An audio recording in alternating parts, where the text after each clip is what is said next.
नमस्कार, मातृभूमी न्यूजमध्ये आपल्या सर्वांचे स्वागत आहे. पाहूया आजच्या काही विशेष घडामोडी. मुगट व ब्राह्मणवाडा परिसरातून मोठ्या प्रमाणात बोटिंगच्या साह्याने वाळूचा उपसा सुरू.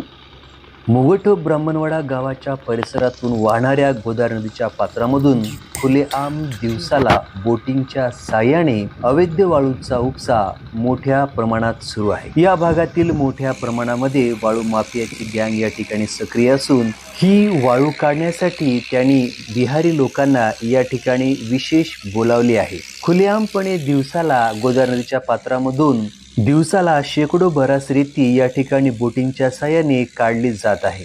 हा प्रकार अनेक दिवसापासून या गोदावरी नदीच्या पात्रामध्ये सुरू आहे, परंतु प्रशासन या ठिकाणी कसल्याच प्रकारची दखल घेताना दिसून येत नाही. या भागातील वाळू ही नांदेड मार्गे हिंगोली हदगावकडे पोचली जात आहे. त्यामुळे शासनाला लाखो रुपयाचा महसूल या ठिकाणी बुडत आहे. प्रशासनाने या ठिकाणी गंभीर दखल घ्यावी व या वाळू माफियाच्या मुसक्या आवळाव्यात अशी सर्वसामान्य नागरिकांकडून मागणी केली जात आहे.